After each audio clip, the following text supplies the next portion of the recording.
Ya. A'udzubillahi minasyaitonirrajim. Bismillahirrahmanirrahim. Assalamualaikum warahmatullahi wabarakatuh. Alhamdulillahirabbil alamin. Allahumma shalli ala sayyidina Muhammad wa ala sayyidina Muhammad. Qala rabbi shrah li sadri wa yassir li amri wahlul 'uqdatam min lisani yafqahu qawli. Abang, kakak, ayah, bunda yang baik yang rahmati Allah. Kemarin kita sudah bahas tentang bagaimana orang yang menjadikan Tuhan sebagai hawa nafsunya. Afara'aita man ittakhadha ilahahu hawahu wa adallahu Allahu ala ilmin wa khatama ala sam'ihi wa qalbihi wa ja'ala ala basarihi ghishawah. Jadi menuhankan hawa nafsu itu akan membuat telinga kita tuli, hati kita mati, dan mata kita buta. Telinga tuli, bertelinga tapi tak mendengar, berhati tapi tak merasa, bermata tapi tak melihat. Tapi sebaliknya ketika kita menjadikan Allah sebagai Tuhan, maka Allah bikin telinga kita hidup. Informasi-informasi yang orang-orang tak pernah dengar, kita insya Allah akan bisa mendengar dengan baik. Hal-hal yang orang tak sampai, kita sampai. Hal-hal yang orang-orang tuh tidak bisa rasakan, kita bisa rasakan. Hal-hal yang tidak dilihat oleh orang lain, peluang, ya kan, kesempatan bisnis, kesempatan amal soleh, kesempatan kebaikan, celah-celah dari berbagai macam keburukan itu akan nampak. Jadi tidak harus nunggu hancur baru mau sadar gitu ya. Jadi bukan kue korket, kue blodar udah sakit baru sadar, tidak kayak gitu konsepnya. Kita sudah bisa waspada, sudah bisa hati-hati jauh sebelum kejadian. Maka abang, kakak, ayah, bunda yang baik yang dirahmati Allah, menjadikan Allah sebagai Tuhan itu adalah pilihan yang sangat tepat di akhir zaman yang banyak fitnah seperti ini. Terbalik-balik kita ngelihat orang hari ini, yang benar justru malah dianggap salah, yang salah dianggap benar, yang harusnya jadi tuntunan, ya kan, malah ditinggalkan, yang seharusnya jadi tontonan malah dijadikan tuntunan. Nah, mata perlu waspada, telinga perlu peka, lebih peka, mata, hati harus lebih tajam merasa, pintar merasa, bukan merasa pintar. Itulah yang kita perlu lakukan berulang-ulang. Nah, di hari ini, hari Jumat, hari yang penuh berkah ini, abang, kakak, saya tadi lihat-lihat ayatnya gitu ya. Masya Allah, tabarakallah, ini salah satu ayat yang mungkin jarang diamalkan, dan bisa jadi hari ini jadi amalan. Saya izin hari ini tidak lama karena pagi ini harus persiapan untuk bahagia camp di Lampung. Jadi insya Allah acaranya akan dimulai jam 8 pagi. Jadi saya insya Allah akan merapat ke lokasi acara.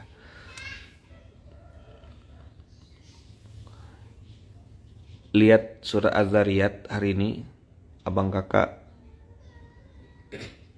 Ada surat Az-Zariyat, surat ke-51.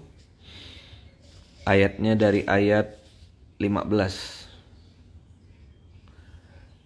Surat 51 ayat 15. Innal muttaqina fi jannatin wa uyun.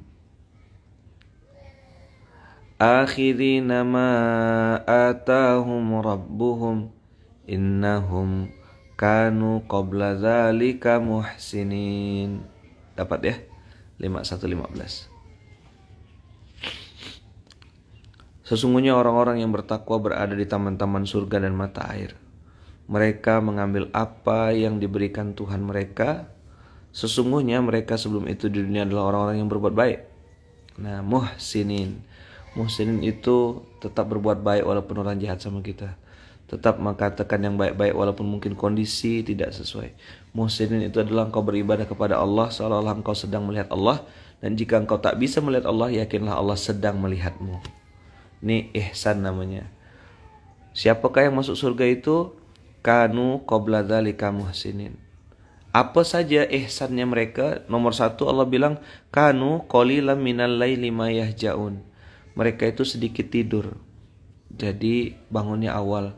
Saya pun lagi belajar teman-teman, saya pun lagi berusaha juga untuk bangun lawal, mandi sebelum subuh, kemudian pakai baju yang terbaik, ya, ndak akan mandi kecuali, ndak akan sholat subuh, ndak akan sholat sunnah qobliyah subuh sebelum dalam kondisi sudah baju yang terbaik, ya. Kanu qalilan minal laili ma yahja'un. Ma yahja'un itu sedikit sekali tidurnya, menjauhkan diri dari tempat tidur mereka. Nah, 51 ayat 15 ya, mudah ngingat insyaallah. Nah, kita lanjutkan. Wabil ashari hum yastaghfirun. Nah, ini yang saya mau tekankan. Saya mau ngajak abang kakak untuk mempraktekkan ini. Ini amalan jarang diketahui orang. Ini amalan sangat istimewa. Jadi kalau abang kakak sudah mulai terbiasa dengan bangun sebelum subuh, misalnya azan subuh jam 4.30 misalnya gitu. Nah, jam 4.15, jam 4:20, kemudian jam 4 kurang 10 misal gitu ya. Nah, itu namanya waktu-waktu sahur. Saharo. Kalau jamaknya ashar. Nah, makanya ada istilah makan sahur. Nah, hari ini saya mau nekankan ini. Saya satu materi ini ya. Hari Jumat. Wabil ashari hum yastaghfirun. Jadi ada amalan yang jarang dilakukan orang, bahkan jarang diketahui. Apa itu? Beristighfar di waktu sahur. Jadi sebelum azan, waktunya itu sebelum azan, 15 atau 20 menit atau setengah jam lah. Setengah jam sebelum azan subuh.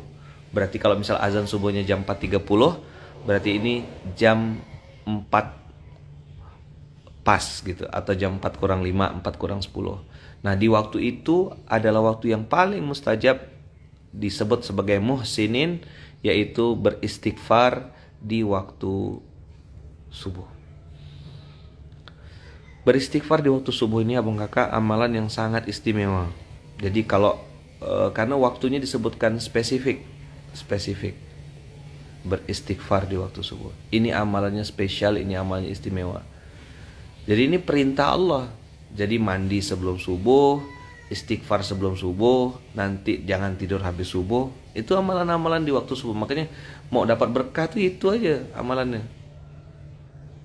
Ya bagi orang yang sudah terbiasa itu hal yang biasa gitu ya. Tapi bagi orang-orang yang sedang berjuang itu perjuangan luar biasa. Saya pun sedang berusaha juga abang kakak. Makanya ya kita sama-sama berusaha gitu ya untuk mempraktekkannya sama-sama. Wabil ashari hum yastaghfirun. Ini Quran ya. Allah yang perintahkan 1444 tahun yang lalu. Misalnya azannya jam 4. Nah, kita tuh azannya baca istighfarnya tuh jam 4 kurang 10, 4 kurang 15. Jadi 4.30 azan, jam 4-nya tuh udah istighfar, perbanyak istighfar. Astagfirullahalazim, astagfirullahalazim, astagfirullahalazim, astagfirullahalazim. Nah, banyak yang bertanya, Ustaz, salah satu fadilah istighfar apa? Salah satu fadilah istighfar adalah kita dibukakan pintu rezeki. Kalau antum yang lagi mencari atau meminta sama Allah peluang rezeki itu, istighfar itu pembukanya. Istighfar itu menyembuhkan penyakit. Istighfar itu membuka semua jalan kebaikan. Istighfar itu mendapatkan perlindungan. Jadi istighfar sama dengan dilindungi. Kalau saya minta sama Allah, istighfar itu salah satu fadilah yang saya minta adalah saya minta perlindungan dari Allah. Fadilahnya adalah minta perlindungan, karena fitnah hari ini di mana-mana, kemudian ya ancaman dari mana-mana, dari makhluk berbentuk jin dan manusia, fitnah berupa fitnah berupa harta, fitnah berupa perempuan, fitnah berupa jabatan. Itu semua fitnah. Fitnah itu artinya ujian harta, ujian wanita, dan ujian jabatan. Nah, abang kakak, kita lanjutkan ya. Wa fi amwalihim haqqun lis-sa'ili wal mahrum. Wa fi amwalihim haqqun lis-sa'ili wal mahrum. Jadi ada hak dari orang lain dari harta yang kita miliki, dari orang-orang yang meminta atau yang tidak meminta. Jadi banyak juga orang-orang yang susah abang kakak itu yang tidak pernah minta. dan tidak mau minta.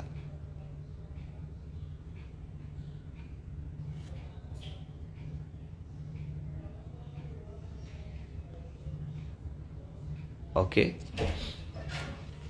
Lalu wafil ardi ayatul lil muqinin, di muka bumi ini terdapat tanda-tanda bagi orang yang yakin. Salah satu hal yang membuat pertolongan Allah itu datang adalah ketika kita yakin bahwasanya pertolongan Allah datang. Banyak orang yang berdoa tapi dia membatalkan doanya. Nah, kita hari ini belajar apa kakak untuk berdoa dan meyakini apa yang sudah kita ucapkan. TMBA, terlalu mudah bagi Allah. Allah maha kaya, Allah maha baik, Allah maha menolong, Allah maha membantu. Itu adalah salah satu wirid zikir yang bisa kita baca untuk meyakinkan pada diri kita bahwasanya pertolongan Allah itu pasti datang. Pertolongan Allah pasti datang. Allah maha baik, Allah maha kaya, dan seterusnya. Dah. Wa fi anfusikum afala tubsirun, di dalam dirimu terdapat tanda-tanda, tidakkah engkau melihatnya, kata Allah. Wa fis sama'i rizqukum wa ma tu'adun, dan di langit juga ada rezeki-rezekimu dan apa yang dijanjikan kepadamu. Nah, ini yang saya suka di ayat 23-nya. Fa wa rabbis sama'i wal ard innahum lahaqqu mislama annakum tantikun, maka demi Tuhan langit dan bumi, sungguh apa yang dijanjikan itu pasti terjadi seperti apa yang kamu ucapkan. Nah, ini guru saya kalau menjelaskan ayat ini nih, beliau bilang ini tidak hanya terjadi di akhirat. Memang secara penjelasan ayat ini cerita tentang orang-orang di surga, tapi abang kakak perlu tahu, wa fi ardi ayatun lil muqinin. Wa fil ardi ayatun lil muqinin. Wa fil ardi ayatun lil muqinin, di muka bumi itu terjadi tanda-tanda apa yang terwujud bagi orang yang meyakininya. Fa wa rabbis samaa'i wal ardi innahu lahaqqun mithlama annakum tantikun. Nanti kata Allah, demi Tuhan langit dan bumi, sungguh apa yang dijanjikan itu pasti terjadi seperti apa yang kamu ucapkan. Saya mau cerita sedikit tentang pengalaman dulu. Waktu saya masih ngerintis gerakan infak beras di 2012, saya udah bilang dari awal, insya Allah suatu saat nanti kita akan go nasional.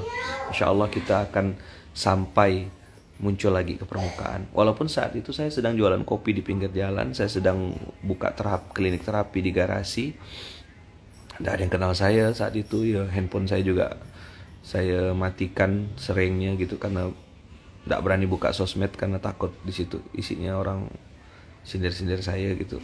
Belum kuat, belum siap mental gitu.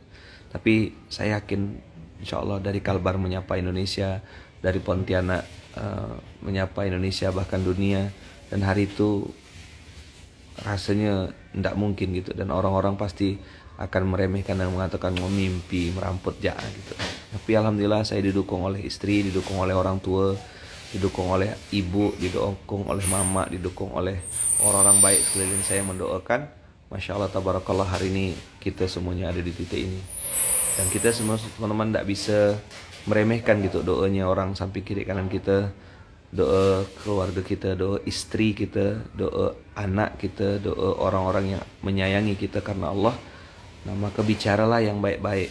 Fa wa rabbis samawati wal ard innahum lahaqqun mislama annakum tantiqun. Natoko, apa yang kau ucapkan, what do you say. Di situ tidak disebutkan yang baik-baik saja yang kau ucapkan, enggak. Tapi Allah sebutkan apapun yang kau ucapkan akan terjadi. Berarti kalau hati-hati nanti jatuh, kepalanya pecah, itu yang terjadi. Turun nak, turun. Jadi kalau ngelarang anak tuh gitu, jangan doakan yang buruk-buruk. Kadang-kadang saya dengar orang tua gitu ya, oh nanti jangan main di jalan, nanti tabrak mobil. Coba ganti kata-katanya tuh. Jangan naik-naik langgar, nanti jatuh, patah tulangnya dan segala macam. Ngapa harus nyebut-nyebut yang kayak gitu? Turun nak, bahaya, hati-hati nak. Ya kan? say what you want. Sekali lagi ya, say what you want. Katakan apa yang misalnya gini, suamiku coba berhenti dulu main handphonenya, temankan saya yuk, gitu loh. Ini pakai kode-kode, mana lah paham laki-laki tuh main handphone ya terus, dilajak kan sekalian. Gak usah balik sekalian, betul-betul tak balik dia. Jadi antum juga ya harus ngomong gitu, say what you want. Kalau mau sesuatu tuh usah pakai kode-kode gitu. Nggak semua orang bisa paham kode antum itu. Say what you want. Langsung katakan, jalan yuk, nah, makan yuk, lapar mau makan, nah, gitu, enak gitu. Suami-suami juga harus paham gitu ya ketika istrinya, ketika dia ngomong tuh belok, tanya mau apa sayang, mau beli apa, mau makan apa, ya kan? Kemarin kita udah belajar kan. Jadi abang kakak, say what you want. Hati-hati dengan ucapan fawarabbis sama'i wal ard innahu lahaqqun mithlama annakum tantiqun.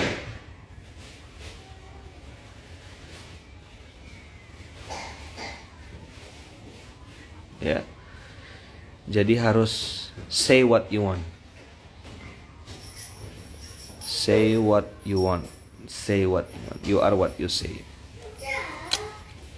Ucapkan langsung, ya kan? Say what you want, to the point, jangan pakai kode-kode. Nanti antum udah tahu kan berharap sama manusia, kecewa, ngomong say what you want. Ucapkan apa? Saya mau ini ya, mau makan ini misalnya. Kita nih apa kayak laki-laki, otaknya tuh pendek gitu. Nggak sampai dia nak mikir panjang-panjang tuh. Yang perempuan ditakdirkan Allah berbeda cara berpikirnya, tapi bukan berarti kita bisa saling dan langsung bisa paham maunya apa gitu. Maka untuk memperkecil potensi konflik itu, say what you want. Udah dikode ngomong langsung, udah Ustadz tapi cicing wae. Doakan ABCD. Nah, maka ada 3 poin hari ini yang saya mau sampaikan abang kakak. Satu, tentang beristighfar di waktu malam. Yang kedua, ya kan, pertolongan Allah tuh hanya datang pada yang yakin. Yang ketiga, itu tadi tuh, fawarabbis sama'i wal ard innahu lahaqqun mithlama annakum tantiqun. Jadi urutannya jelas.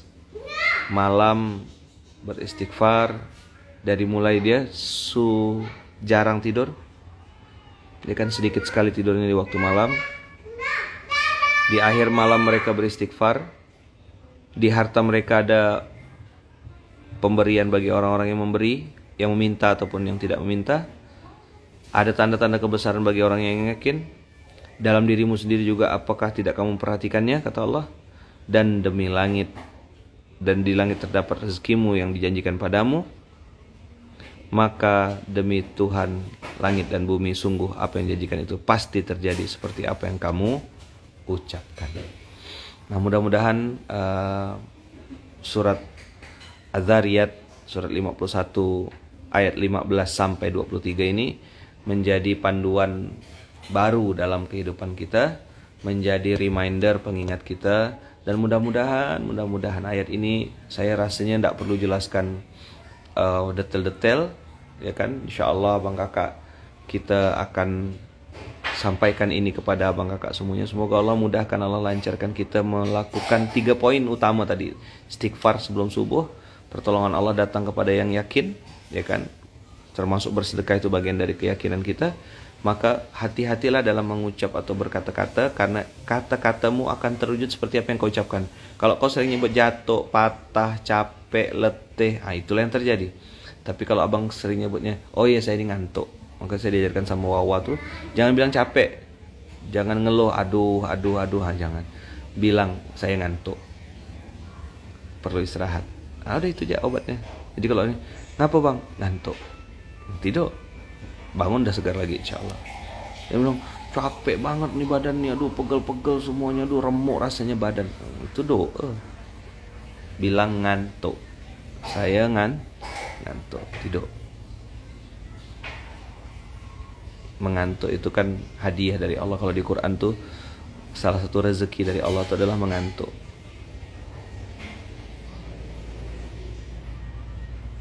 Kalau lapar makan, bukan curhat, betul. Ingat ya, di poin terakhir ini, fawarabbis sama'i wal ard innahu lahaqqun mislama annakum tantikun. Maka apa yang antum ucapkan itu jadi kenyataan. Apa yang antum ucapkan jadi kenyataan. Yakin, percaya. Ya kan? Saya dulu cerita tentang dari Kalbar menyapa Indonesia. Alhamdulillah kan diketawakan orang. Tapi hari ini ya orang yang ketawakan itu pun mungkin juga malu juga gitu, atau juga bisa jadi tidak percaya juga tetap masih kan ya, karena ya kita tidak perlu menjelaskan diri kita kepada orang yang benci kan, karena tidak akan percaya. Tapi juga tidak perlu juga menjelaskan kepada orang yang suka sama kita, karena mereka tidak membutuhkan itu. Ya sudah, kita terus berbuat aja.